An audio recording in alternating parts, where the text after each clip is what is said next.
Did you know someone can make a motor damage insurance claim against you even if you were never involved in an accident at all? If you drive, especially in England or Wales, this is something you need to know.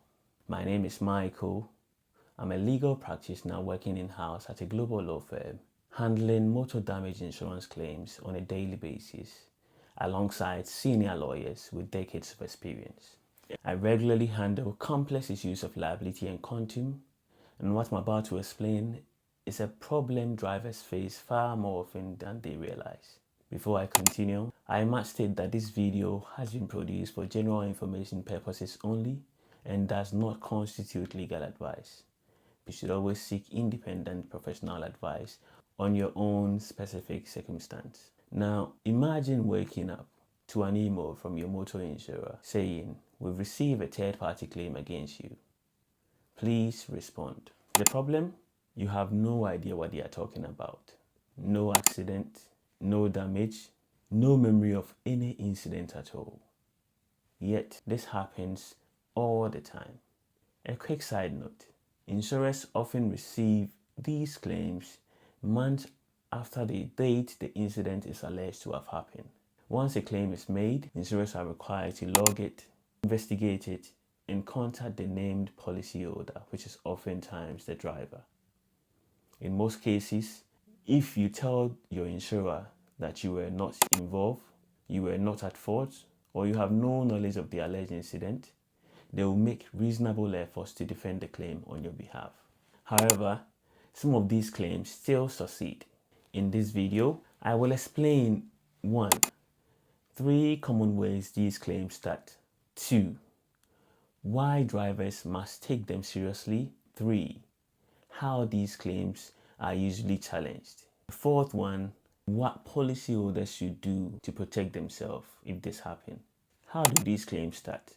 Number 1, sometimes the third party simply recalls the wrong registration number for the actual at-fault vehicle. In these circumstances, your vehicle was never involved, you were never present, and you had no way of knowing about the alleged incident. It sounds unlikely, but it happens far more often than you think. Number 2, the third party may allege their vehicle was damaged while unattended.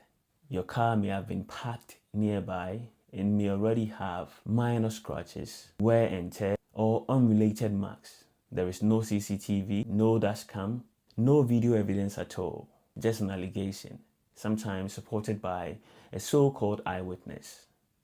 And in practice, it is not always easy to assess how independent or reliable that witness really is.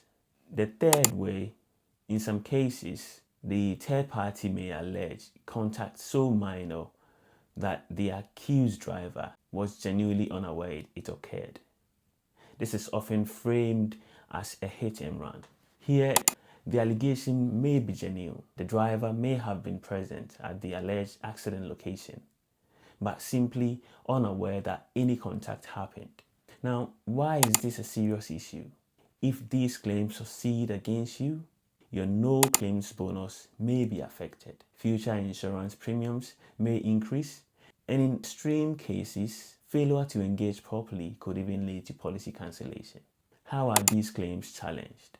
The short answer is that it depends. Based on the facts, insurers and their lawyers decide how each claim is challenged. And once court proceedings are issued, these challenges are referred to as defenses. The first of this that I would like to talk about is that the accused driver may say the at-fault vehicle could not have been them or the vehicle.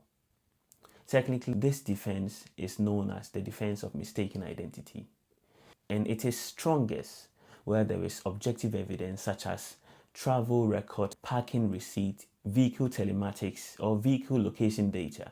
The second of these defenses that I would like to talk about is the accused may say they have no knowledge of the alleged incident or that no collision occurred at all. In law, the party who alleges an event generally bears the burden of proving it, subject to limited exceptions. This defense can also apply where very minor contact is alleged, but causation or responsibility is still disputed. These cases often turn on independent evidence, including witness testimonies, CCTV footage, dashcam footage, etc.